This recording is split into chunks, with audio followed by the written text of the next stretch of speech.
My channel दोस्तों। And मैं अच्छी उम्मीद करती हूँ कि आप सभी अच्छे होंगे, मस्त होंगे और चकाचक होंगे।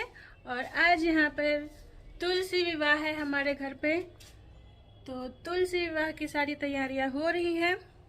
कल से ही मंडप सजना शुरू हो गया था, तो चलिए अब आप लोग को हम दिखाते हैं कि तुलसी विवाह का मंडप कैसा सजा है। और रात को ये और भी अच्छा दिखेगा। अभी तो फिलहाल ये है छोटा सा मंडप तुलसी विवाह के लिए जो सजा है।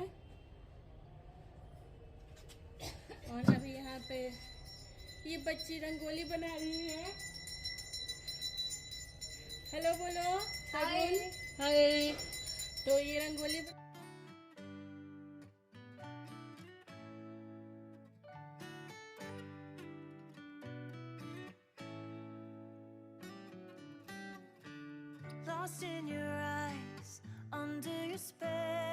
तो दोस्तों यहाँ शाम हो चुकी है और ये हमारे तुलसी शालिग्राम का मंडप सज चुका है। और बस थोड़ा और अंधेरा होगा, उसके बाद मम्मी पूजा करेगी। और मम्मी क्या लेके जा रही है?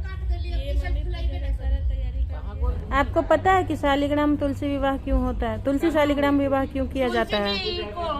शालिग्राम जी पसंद करते थे। क्या बोला तूने? मतलब तुलसी जी को वो जलंधर ने छोड़ दिया था। छोड़ दिया था। जलंधर मर गया था। वही मर गया था। समझ रहे हो? समझ रहे हो आप? समझ रहे हो? जलंधर आपके सामने कहानी सुना है, आप भूल गए। देखिए वो क्या क्या बोल रही है। वाह क्या सीन है, वाह क्या सीन है।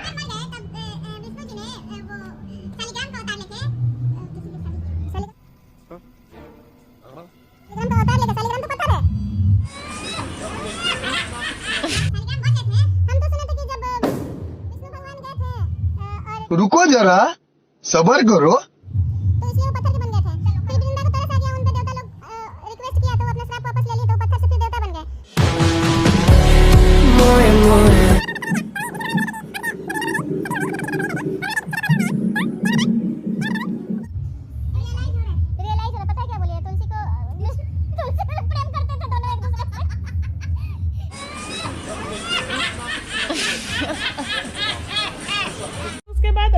गलत बोली है, पता नहीं क्या क्या बोली है। बोले विष्णु जी अवतार लेके शालिग्राम बन गए थे। अवतार लेके, हाँ बोलिए अवतार लेके। जैसे श्री राम और कृष्ण बने थे वैसे शालिग्राम बन गए थे।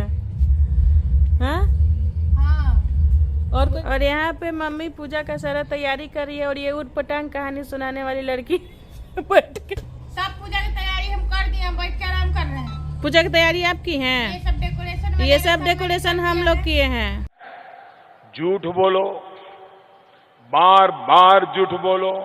और यहाँ पे ये परी, पीली परी सुंदरी तुलसी माता को सजा रही हैं। कैसे सजा रही हैं ये जरा आप विस्तार से देखिए। मम्मी लग ही नहीं रहा है। खुश हो ना? बहुत खुश। आज मम्मी देवठनी एकादशी की हुई है और ये पीली परी बनी हुई है। और एक वो उधर पीछे हरी परी बैठी हुई है। हम भी। और ये भी एक पीली परी है। और ये देवठनी एकादशी पे, तुलसी विवाह पे सबको शुभकामनाएं नहीं दोगी? अरे बाबा! तो देवठनी एकादशी की और तुलसी विवाह की हम सब की तरफ से आप सबको ढेर सारी शुभकामनाएं। तो बोलो जय तुलसी मैया की, जय तुलसी मैया की, जय विष्णु भगवान की, जय शालिग्राम की।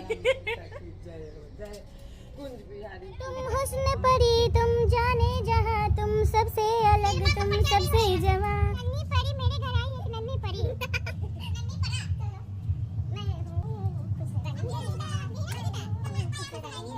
मम्मी इसी बात पे गीत होना चाहिए ना?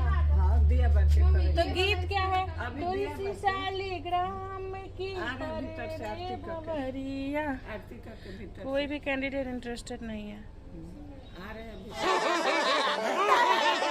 आज मम्मी बहुत काम में बिजी। आजकल मम्मी मेरे साथ ब्लॉग भी नहीं बना रही है। जब से चलो बना लो। जब से सब आते हैं मम्मी हमको टाइम नहीं देती है, इग्नोर करती है हमको। लेकिन हम फिर भी पकड़ ही लेते हैं। आज मम्मी को पकड़ लिए हैं। बहुत आज काम था तुलसी विवाह सुबह से ही काम मिला। ये देखो मम्मी का। तो दोस्तों मैं हो चुकी हूँ बिल्कुल रेडी, चकाचक तुलसी शालिग्राम विवाह के लिए। और मेरे साथ रेडी हो चुकी है मेरी परी, जो कि बिल्कुल परी लग रही है, डॉल लग रही है। आप देखो इसका ये लुक, जरा घूम के। So beautiful, so elegant, just looking like a wow. Just looking like a wow. तो ये भी रेडी हो चुकी है और मम्मी पूजा के लिए बैठ चुकी है। बाकी लोग अभी मिसिंग है, कोई बात नहीं। चलिए हम लोग पूजा में चलते हैं और देखते हैं कि मम्मी कैसे पूजा कर रही है।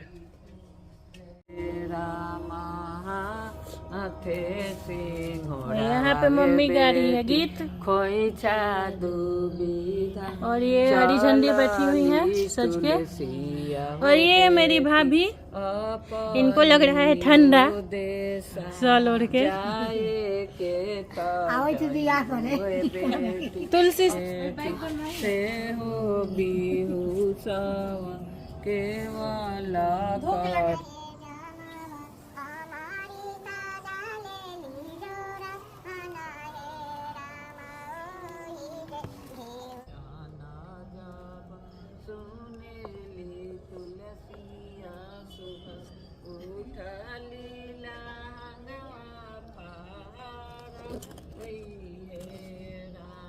हाँ, तुलसी शालिग्राम की परे रे भंवरिया।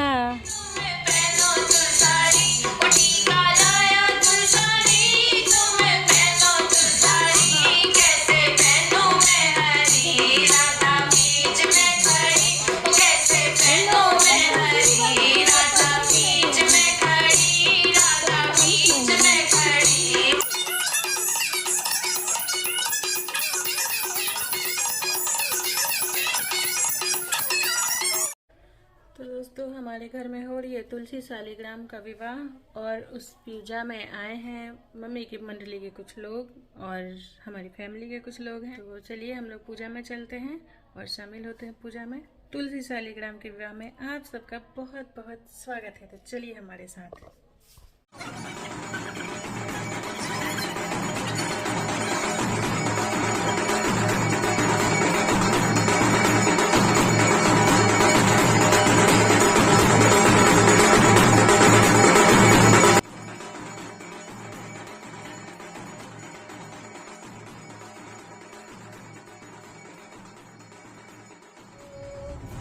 देवशयनी एकादशी जो होता है, देवशयनी एकादशी को विष्णु भगवान जो है योग निद्रा में चले जाते हैं 4 महीने के लिए।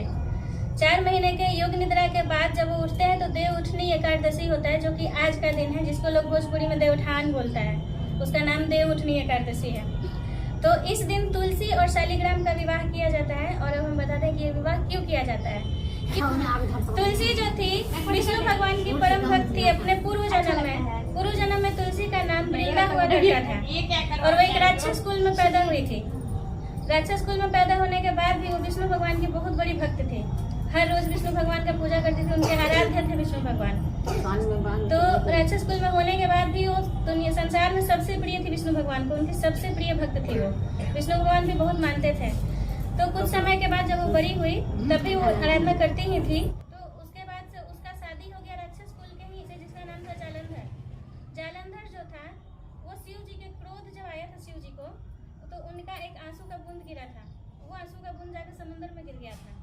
तो उस समुद्र में गिरने से जो एक बच्चा उत्पन्न हो गया था, वही बच्चा था जालंधर।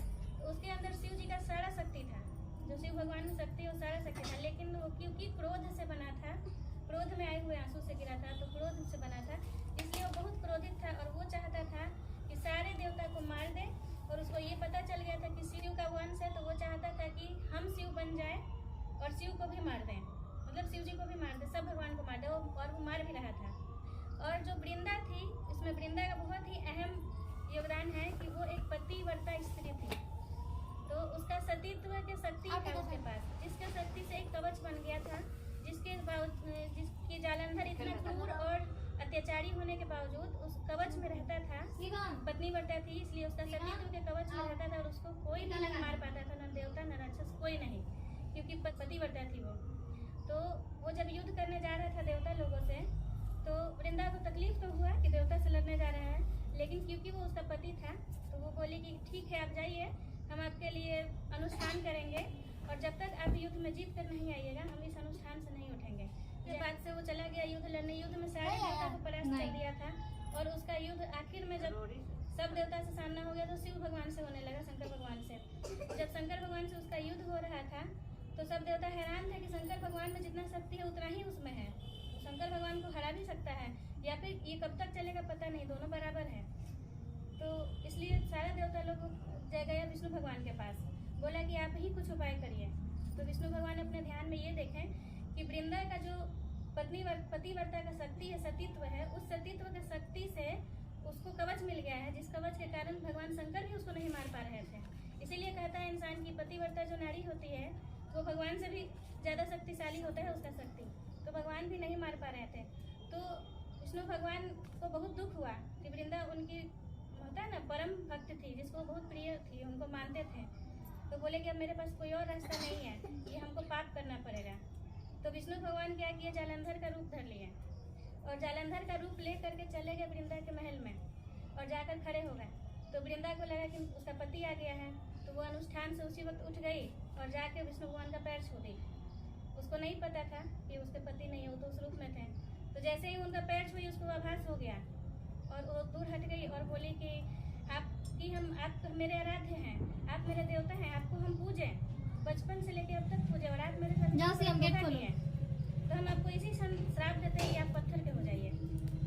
तो विष्णु भगवान बन गए शालिग्राम पत्थर। अब वो पत्थर के बन गए तो सारे देवता लोग आकर के जाओ। और उधर क्या हुआ कि जैसे ही उसका सतीत्व टूटा, शंकर भगवान गर्दन काट दिए, जालंधर का मर गया। तो उससे बहुत दुखी थी, दुख में तकलीफ में श्राप देती थी। लेकिन देवता लोग फिर आके बहुत उससे बोला कि अब संसार नहीं चलेगा अगर ऐसे आप करिएगा। तो फिर वापस तो ले लिया अपना श्राप, लेकिन फिर उनको श्राप दी कि आपको जिस तरह हम अपने पति से के बिछोह सह रहे हैं और सदियों तक भटकते सहते रहेंगे अपने पति का बिछोह, आपको भी अपनी पत्नी का बिछोह सहना पड़ेगा सालों तक।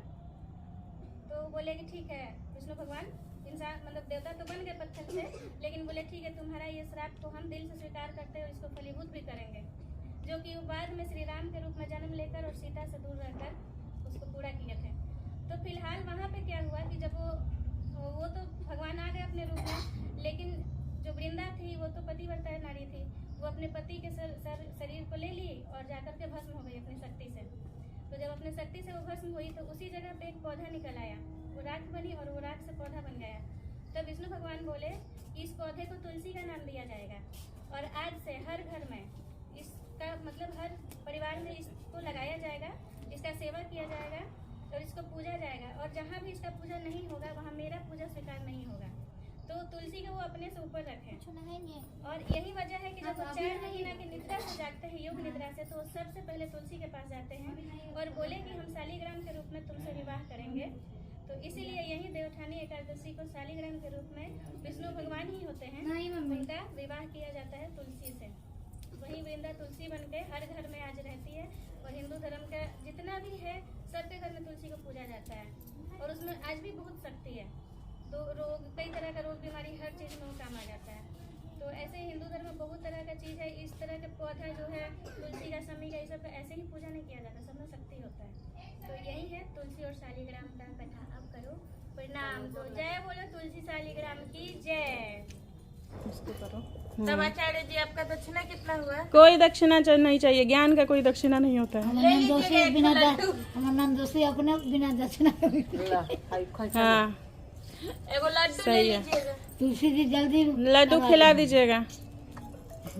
जीजा जी के कहो लड्डू खाएंगे, लड्डू खाएंगे, लड्डू।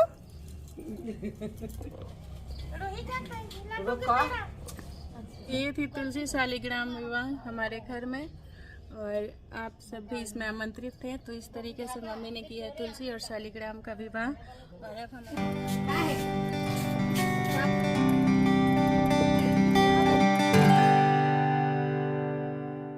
तो हमारे घर में तुलसी विवाह की पूजा आज संपन्न हो गई। तुलसी विवाह हो चुका है और देखो कि विवाह के बाद सबके चेहरे पे कितनी रौनक आ चुकी है। सब कितनी क्यूट लग रहे हैं। ये क्यूटी पाई और ये क्यूटी पाई इसने व्रत किया हुआ है, सुबह से कुछ नहीं खाया है मम्मी ने, क्योंकि मम्मी को विवाह करवाना था तुलसी और शालिग्राम का। तो आज का ब्लॉग हम लोग यहीं एंड करते हैं और मिलते हैं नेक्स्ट ब्लॉग में। तब तक के लिए tata bye bye sayonara, bye बोलो, बाय बाय।